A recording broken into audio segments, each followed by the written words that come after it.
In the late 1950s, Roy Deschênes, a former DuPage County superintendent of schools, realized the learning potential a community college could offer area residents and promoted the concept, which eventually passed in 1965. Residents from 10 local high school districts passed a referendum, and the first board of trustees was elected. In early 1967, residents of the Lyons Township Junior College District voted to merge with the DuPage District, making it the state's most populous community college district outside the city of Chicago, with nearly 500,000 residents. Since most of the Lyons faculty and staff joined a new college, it became academically accredited. In the fall of 1967, the College of DuPage opened its doors. Classes were held in office trailers and at leased sites throughout the district. Driving from class to class, the initial students and staff were affectionately nicknamed Roadrunners, leading to the adoption of the chaparral as the official mascot. The board was also working on acquiring a suitable site for a permanent campus. One firm recommended the 273-acre Glen Ellen site, which was purchased in 1968. The interim campus, located west of Lambert Road, opened 1 year later with buildings J, K, and L. To the right are trustees surveying the site. On the top left, that same site on a very muddy first day of classes. The bottom left shows a student voting on a mascot in school colors, the head football coach and his co-captains in preparation for a game, and the first homecoming dance in 1967. Groundbreaking for the college's first permanent structure took place in July 1970, and the first 2 floors of the building opened 3 years later.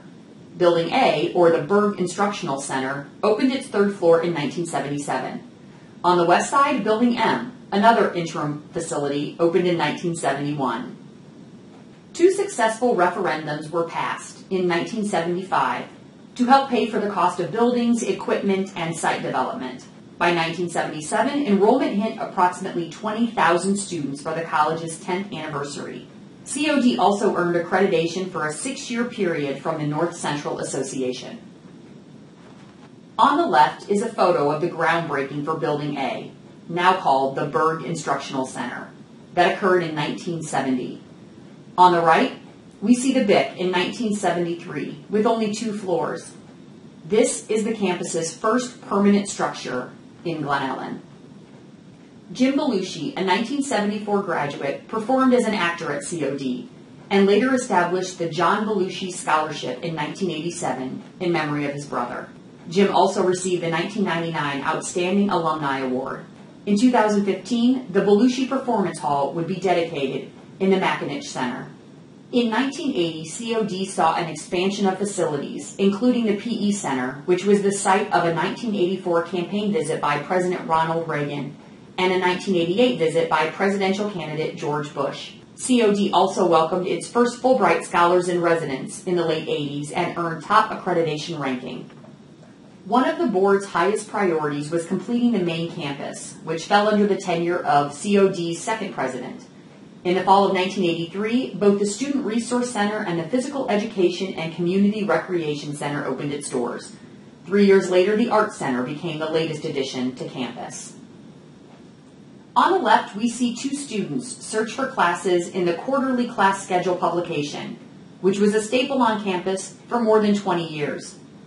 The College of DuPage ice hockey team is highlighted on the right, as it won a national championship in 1988 and again 2 years later.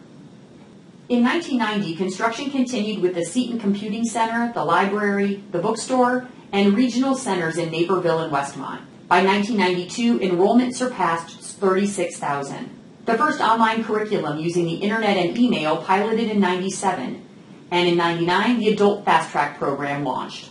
During the 90s, students enjoyed campus life with the Rainbow Dancer sculpture and BIC behind them.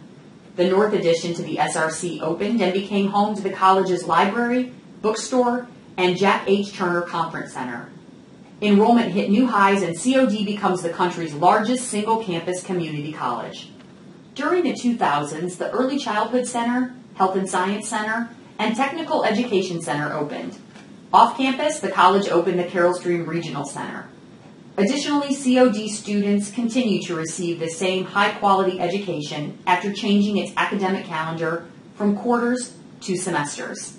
Several student art groups, including the Actors Theater shown above left, regularly performed at the Art Center. In 2007, the Early Childhood Center opened with a commitment to providing quality care and education to young children while working with their families. Also during this decade, the college hosted several high-profile town hall meetings. Those high-profile meetings included presidential candidate George W. Bush and COD President Dr. Michael Murphy, seen here on the left greeting one another during a campaign rally in 2000. On the right, U.S. Senator and future President Barack Obama and Illinois Senator Kirk Dillard met with COD President Dr. Chan in early 2006. COD added more than 50 programs of study and introduced the nationally award-winning 3+1 program, which allowed students to earn a 4-year bachelor's degree with respected partner universities without leaving COD's campus. The college was awarded the Illinois Performance Excellence Bronze Award for commitment to excellence and the Governor's Award for its work with veterans. The campus continued to transform with the opening of the Homeland Security Education Center, featuring a full-scale indoor street scene, and a culinary and hospitality center, which is home to the Inn at Water's Edge. Other highlights include a top 10 national ranking for the football team in 2012, and the opening of the college's 4th regional center, this one in Addison. In 2011, the Student Services Center opened and was adorned with an 8-foot-tall bronze sculpture of the COD mascot, the chaparral. The swift-running bird symbolizes COD's past, and under the leadership of the college's 6th president, Dr. Anne Rondeau, we'll welcome visitors to campus for the next 50 years.